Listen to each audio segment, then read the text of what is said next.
Ibihe byiza kuri mwe mwese mukomeje gukurikira gahunda za Iwacu Today TV. Tubahaye ikaze mu mwanya w'amakuru dutegurirwa na radiyo Ijwi ry'Amerika. Kora subscribe kugira ngo andi makuru atazagucika. Reka duhuze umurongo na radiyo Ijwi ry'Amerika tuyabagezeho.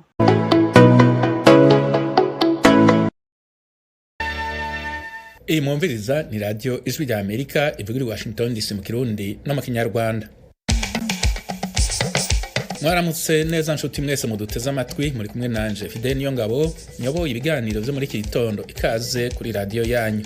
Umukuru w'igihugu cy'u Rwanda Paul Kagame yiteze ko ubutegetsi bushasha bwa Leta Zunze Ubumwe za Amerika bushobora kuzozana ihinduka mu buseruko bwa Repubulika ya Demokarasi ya Kongo. There are many things that are going to change.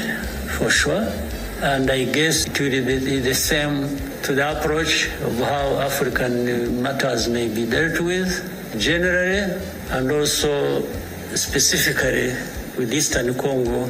Perezida Paul Kagame yabivuze mu kiganiro yagiranye n'abamenyeshamakuru kuri uyu wa kane i Kigali. Mu Burundi ku munsi w'ejo wa kane, Perezida Evariste Ndayishimiye yarirukanye mu kazi kabo abategetsi batatu bo mu biro by'umukuru w'igihugu bajejwe ivy'amategeko abagiriza guhemukira igihugu. Perezida wa Leta Zunze Ubumwe za Amerika Joe Biden yashimagije Jimmy Carter yabaye perezida wa Amerika agira wa 39 hari mu misa yo kumusezera yabereye i Washington DC. Aya makuru hamwe n'ayandi twabateguriye turayabashikiza ku buryo bunonosoye mu mwanya, mugume hafi yanyu. Ibiganiro vyacu tugiye kubihera ku makuru avugwa hirya no hino ku isi. Perezida wa Leta Zunze Ubumwe za Amerika Joe Biden yarashimagije Jimmy Carter yabaye perezida wa Amerika agira wa 39 hari mu misa yo kumusezera yabereye i Washington kuri uyu wa kane. Perezida wa Amerika Joe Biden yuguruye ijambo ryiwe ryo gushimagizanya kwigendera Perezida Jimmy Carter mu kuzirikana ku rugendo yagize mu gisagara c'amavuko ca Carter ca Plains muri leta ya Georgia. Bwari bwo bwa nyuma Perezida Biden yabonye Jimmy Carter imbere yuko yitaba umuremyi. Perezida Biden yatangaje ko we n'umutambukanyi wiwe Jill Biden bagendeye Jimmy Carter n'umupfasoni wiwe Rosalind Carter kumuhana iwabo aho babakiye nk'umuryango. Perezida Biden yatangaje ko ubucuti bwiwe na Carter bwamwigishije kugendera ubushinga ntahe bushitse no kumva ko abantu bose botegerezwa guhabwa icubahiro. Imisa yo gusezera Jimmy Carter yabereye muri Cathedral y'igihugu mu gisagara ca Washington DC, yitabwe n'abaperezida ba Amerika uko ari batanu bakiri bazima, barimwo Donald Trump aheruka gutsinda amatora n'abahoze ari abaperezida Bill Clinton, Barack Obama na George W. Bush. Imisa yo gusabira no gusezera Jimmy Carter kabaye akaryo kadasanzwe aho abahoze ari abaperezida bahuye imisi mike imbere yuko Donald Trump arahira mu mabanga yo kuyobora Amerika mu kiringo kigira kabiri i Washington. Inyuma y'imisa yo gusabira no gusezera Jimmy Carter, isandugu iri mu kiziga ciwe yaciye isubizwa muri leta yiwe ya Georgia aho azoshingurwa mu gisagara ciwe c'amavuko ca Plains. Muri Cote d'Ivoire, Perezida Alassane Ouattara atangaza ko yifuza kuzokwiyamamariza manda ya kane. Eugenie Mukankusa dufitiye ibindi kuri iyi nkuru. Ouattara w'imyaka 83 y'amavuko yongeye gutorerwa manda ya gatatu mu mwaka wa 2020. Mbere yari yaravuze ko yifuza kuva ku butegetsi, ariko kumvikanisha ko yazakenera ko abakeye babe b'ibigugu bakwiyemeza nabo kuva muri politiki. Mu ijambo yagejeje ku badiplomate ya Abidjan, Ouattara yagize ati: "Mfite ubuzima bwiza kandi nshishikajwe no gukomeza gukorera igihugu cyanjye." Icyo cyafashwe nk'ikimenyetso gikomeye cyane yagaragaje kugeza ubu cyerekana ko ateganya kongera guhatana mu matora. Mu kwezi kwa 9, ishyaka riri ku butegetsi ryagaragaje ko ryashyigikira kandidatire ya Alassane Ouattara mu matora yo muri uyu mwaka wa 2025. Ni amatora ateganijwe mu kwezi kwa 10, ariko gutanga abakandida ku mugaragaro yemwe no kubemeza ntibyari byakorwa. Muri Mozambique, umunyapolitiki atavuga rumwe na leta Venancio Mondlane kandi yanse no kwemera ko yatsinzwe amatora ya mukuru w'igihugu yabaye mu kwezi kw'icumi k'umwaka urangiye wa 2024 kuri uyu wa kane yaratahutse avuye mu buhungiro yarimwo muri Afrika y'Epfo.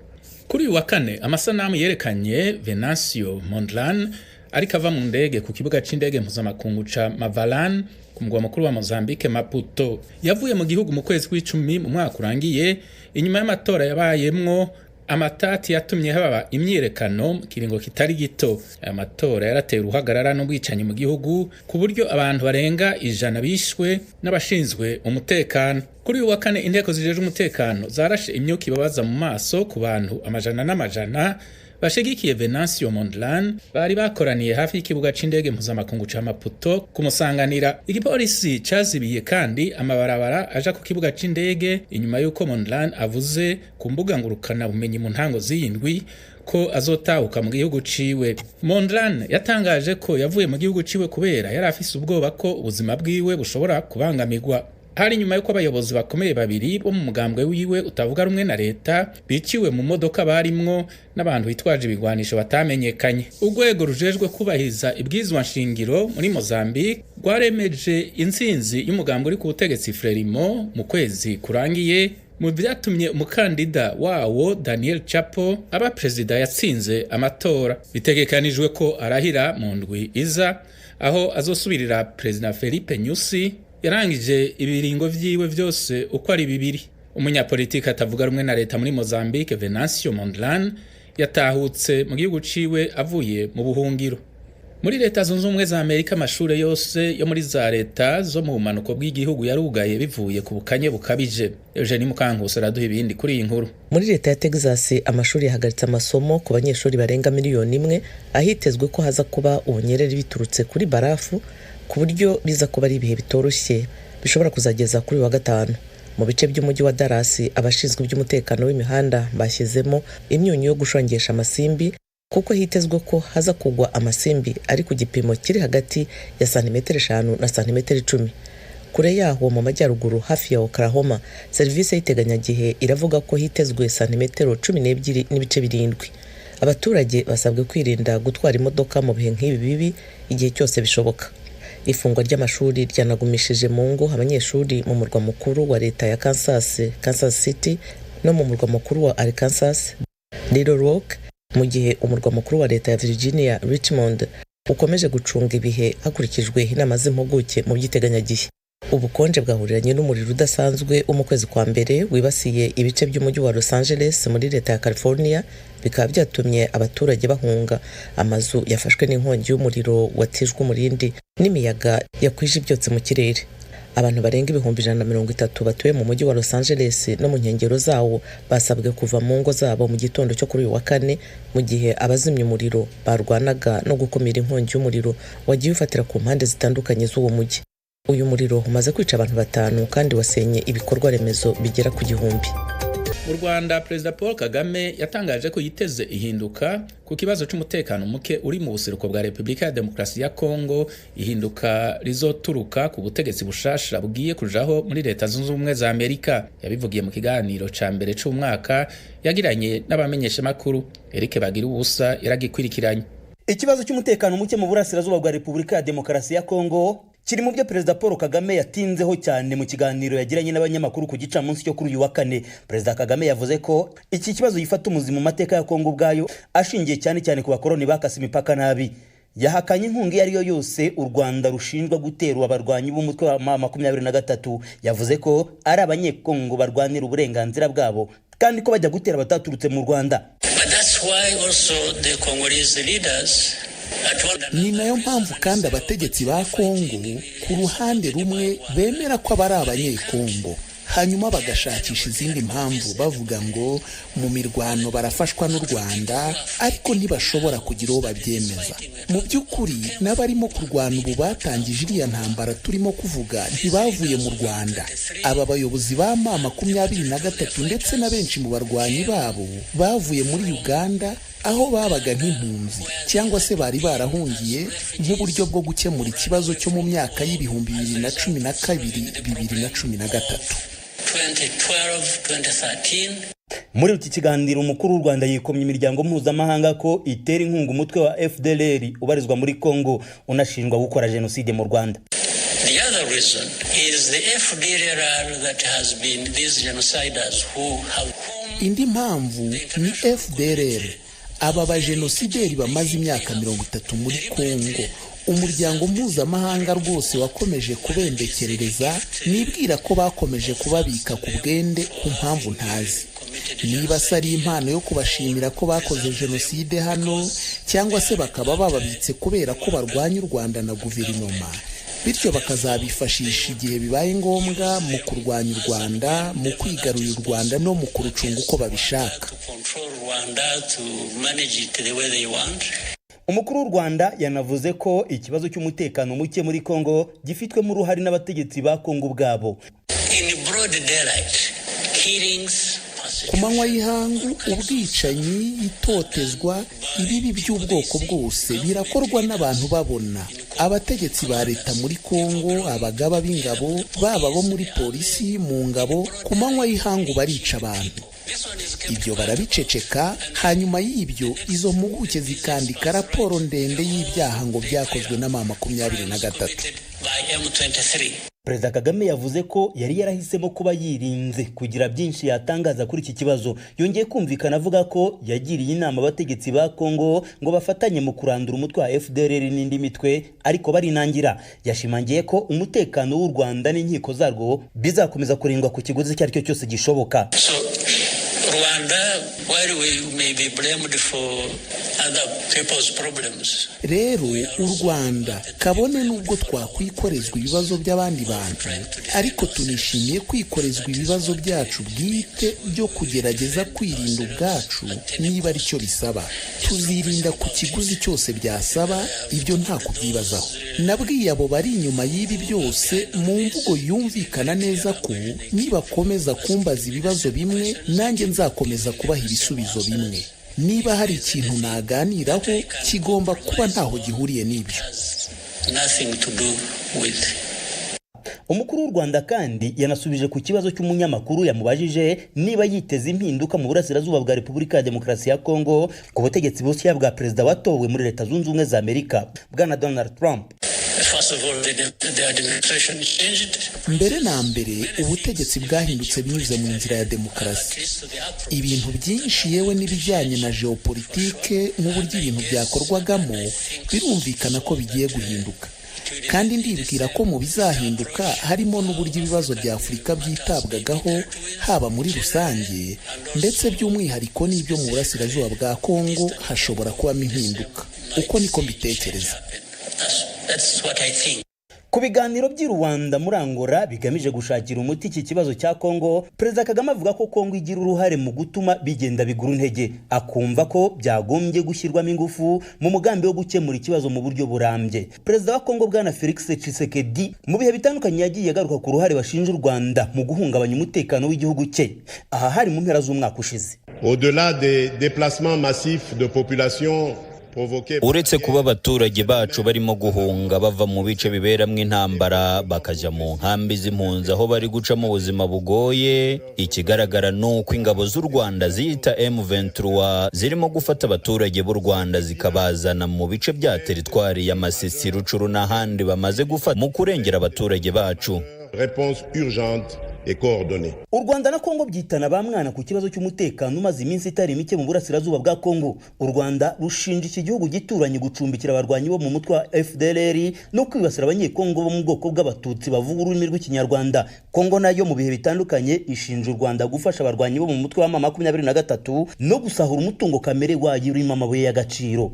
Badibusajwe rya Amerika Ikigali. Uretse ivyo bibazo by'umutekano mu karere, Perezida Paul Kagame yaravuze no ku bibazo byo hagati mu gihugu mu kiganiro abamenyesha makuru bamubajije. Ivyo birimwo ihinduka rimaze iminsi riba muri leta y'u Rwanda n'abakuwe mu mabanga yabo bataramara kabiri. Perezida Kagame yasiguye ko adatinya gukuraho umuntu mu gihe adakorera neza abanyagihugu. Harimo kandi ikibazo c'abanyagihugu bateba kwishura ingurane zabo mu gihe bagiye kwimugwa kubera inyungu rusangi. Umukuru w'igihugu yagitanze ko umuco. Perezida Kagame yasiguye ko hari abayobozi bo mu nzego zo hasi bagiye birukanwa kubera gukora amakosa yo gutanga ivyangombwa byo kuba ahantu hatemewe, mbere no kwemerera umuntu agura ahantu atemerewe kuba.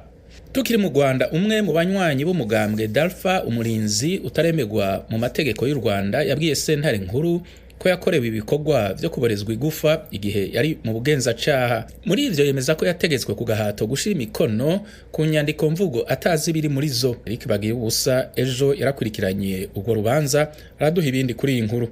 Hamadi Hagenimana wireguye kuri uyu wa kane yabwiye umucamanza mu rukiko rukuru ko yatumiwe mu mahugurwa na Sylvain Sibomana. Yavuze ko akimutumira muri ayo mahugurwa ubushinjacyaha bubarega ko bayakoze bagamije guhirika ubutegetsi, yumvise ari ikintu cyiza kuko yashakaga kongera ubumenyi.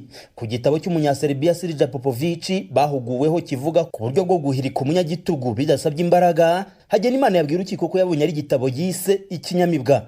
Byasobanuye ko ari igitabo cyubaka umuryango na cyane iyo ufite intumbero yo gutera imbere. Yemera bidasubirwaho ko yagize uruhare mu bitekerezo byatanzwe muri ayo mahugurwa ariko ko bitagize icyaha. Yavuze ko kubera ari amahugurwa yabaga mu buryo bw'ikoranabuhanga humvikana amajwi gusa, byari bigoye ko yamenyana n'abo bayakoranaga. Hagenimana yavuze ko bose bamenyaniye muri gereza. Yasobanuriye urukiko ko iyo abantu bashaka kuganira hifashishijwe ikoranabuhanga nta ruhushya bisabirwa. Yavuze ko mu kujya guhaha ubumenyi muri ayo mahugurwa ari we wari kumenya uko yabukoresha bitari ngombwa mu bihe bibi gusa. Uwireguye Hagenimana yavuze ko uwamutumiye mu mahugurwa hatigeze avuga ko agenewe abarwanashyaka ba Darufa umurinzi rya Madamu Victoire Ingabire Umuhoza utavuga rumwe n'ubutegetsi buriho. Yavuze ko izina rya Ingabire ubushinjacyaha butari bukwiye kurizana muri iki kirego bubaregesha. Umucamanza yamwibukije ko ari gutandukira amusaba kwiregura yibanda kubimureba. Hagenimana yavuze ko ikirego gishingiye ku makuru yatanzwe n'umuntu utabifitiye ububasha. Uwo ni uwitwa Boniface Nzabandora wafashe amajwi mu mahugurwa akayashyikiriza ubugenzacyaha. Hagenimana yavuze ko mu mahugurwa icyo bakoraga byari gutanga ibitekerezo. Gusa urukiko rukibaza impamvu yahugurwaga yitwa izina ry'irihimbano rya muntu. Rwamubajije ubwo yakekaga ko yamugirira nabi. Hagenimana asubiza ko ari uwo ari we wese utakwishimira ibitekerezo bye. Kuko baregwa guhirika ubutegetsi, Hagenimana yavuze ko ari ibintu bidashoboka. Mu magambo ye yagize ati ubutegetsi ni ikintu gikomeye cyane, sitasi yapfa kumeneka cyangwa se umwana w'igitambambuga ku buryo nakwicara ngasoma igitabo kikazabuhirika. Ku nyandiko mvugo zo mu bugenzacyaha yabarijweho Hagenimana yahakanye ibizikubiyemo, avuga ko bazimwandikiye bamutegeka kuzishyiraho imikono. Yasobanuye ko yakoreye ibikorwa by'iyicarubozo kandi ko nta kindi yashoboraga gukora uretse kwemera ibyo bamutegekaga.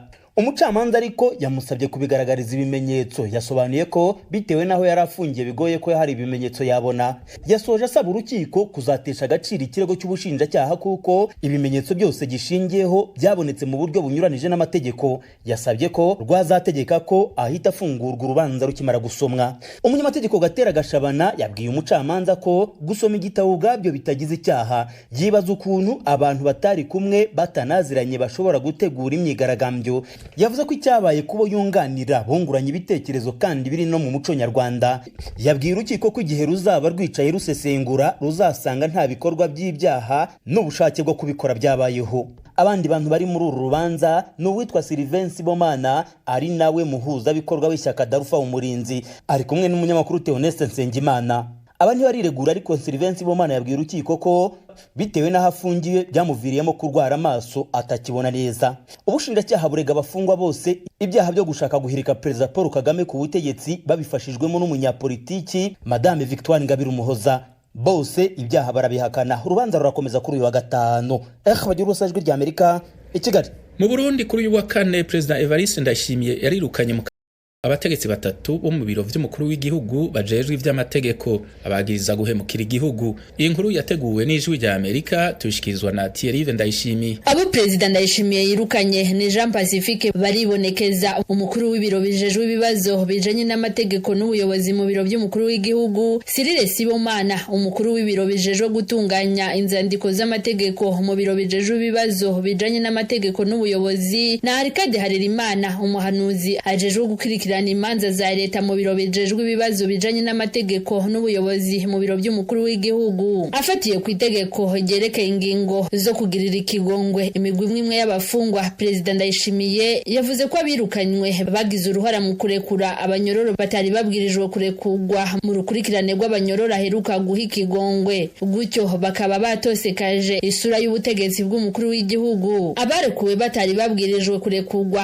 barimwo abagirizwe ibyaha byo gufata abapfasoni n'abigeme ku nguvu hamwe no kugandagura abantu. Itegeko ryirukana abo bayobozi bo mu biro by'umukuru w'igihugu c'u Burundi rivuga ko abanyororo bagirizwa ibyo byaha batari mu migwi y'abegwa n'ikigongwe c'umukuru w'igihugu. Abarekuwe bategerezwa kugirirwa imbabazi nabo mu mabohero ya Bururi na Rutana. Amasoko y'Ijwi ry'Amerika mu Burundi yatumenyesheje ko abo Perezida Ndayishimiye yirukanye uko ari batatu bose bahavuye batabwa muri yombi ku muhingamo wo kuri uyu wa kane. Bahagaritswe mu gihe amwe mu mashirahamwe yigenga akorera mu Burundi ari mu ryitwa Arukoto yavuze mu minsi heze ko kurekura abanyororo bagiriwe imbabazi n'umukuru w'igihugu biriko birangwa n'utunenge twinshi. Tumwe muri utwo tunenge iryo shamwe ryavuze twarimwe abanyororo batarekuwe kandi babwirizwa kurekurwa no kutubahiriza itariki yo gusozera kurekura abanyororo. Perezida w'u Burundi yari yatanze ikigongwe ku banyororo 5,442 no kuvuga hafi kimwe ca kabiri c'abafungiwe mu mabohero yose y'igihugu. Ibikorwa byo kurekura abanyororo bahawe imbabazi byatanguye ku itariki ya 16 z'ukwezi kwa 11 umwaka wa 2024. Kugera ino saha abenshi muri abo yamara ntibararekurwa nk'uko byemezwa namwe mu mashirahamwe akorera mu Burundi. Yari yategetse ko ico gikorwa gisozegwa igenekerezo rya 27 z'ukwezi kwa 11 ko mu mwaka wa 2024. Yamara mu mabohero atandukanye ari mu ibohero rikuru rya Mpimba ibikorwa byahagaze igenekerezo rya 23 ry'uko kwezi. Muri iryo bohero hari kurekurwa abanyororo 2,800 ariko hari kuwa bagera ku 1,200 nk'uko iryo shirahamwe ryabisiguye. Mu tundi tunenga amashirahamwe yadomye ku rutoke harimo abanyororo wasanga bagirizwa icaha kimwe ariko hakarekurwa umwe abandi bakaguma mu buroko ndetse n'abanyororo basohokera ku izina rimwe bagera kuri 3 canke 2. Ijwi ry'Amerika twagerageje kurondera umugwi w'igihugu hojejwe by'agateka kazi na muntu CNIDH kugira ngo twumve icugona kuri iki kibazo ariko ntitwashoboye kuronka abawutwara. Byo kwica amategeko agenga amatora. Ibindi kuri iyi nkuru twumvirize Thomas Kamirindi. Mu kwezi kwa gatanu mu mwaka ushize urukiko rwa rubanda jury rwahamije Trump ibyaha 34 byose umushinjacyaha Alvin Bragg wo ku rwego rwa leta ya New York mu ifasi ya Manhattan yaramukurikiranyeho. Yamureze ko mu 2016 ubwo Trump yiyamamarizaga bwa mbere umwanya w'umukuru w'igihugu yahonze amadolari 130,000 umugore uzwi ku izina rya Stormy Daniels wakinaga filimi z'abakuze zo guhuza ibitsina. Trump yasabaga Daniels guceceka ko bigeze kuryamana kuko yatinyaga ko bimenyekanye byamwononera amahirwe mu matora. Umushinjacyaha yemeza ko binyuranyije n'amategeko agenga amatora yo muri leta ya New York. Trump yaburanye avuga ko ari umwere. Umucamanza Yuan Mershan wayoboye urubanza rwose yagennye itariki ya 10 y'ukwa mbere 2025 kugira ngo amenyeshe Trump igihano cye. Trump yasabye urukiko rw'ikirenga rwa New York kumutegeka kubisubika. Yavugaga ko kumuha igihano byamurangaza muri iki gihe cy'inzibacyuho yitegura gutangira manda ye ya kabiri y'umukuru w'igihugu kuri 20 y'uku kwezi kwa mbere. Kuri uyu wa kane urukiko rw'ikirenga rwa leta ya New York rwamushubije ko nta mpamvu yo gusubika gusomerwa.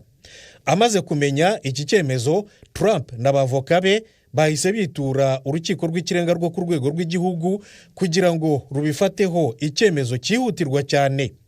Ikirego cyagiye mu maboko y'umucamanza Sonia Sotomayor ushinzwe imanza nk'izi zihutirwa cyane ziturutse mu rukiko rw'ikirenga rwa leta ya New York. Baracyategereje icyo asubiza. Hatagize igihinduka, umucamanza Mershan wo ku rwego rwa leta ya New York rero ashobora gusomera igihano Trump mu masaha ari imbere.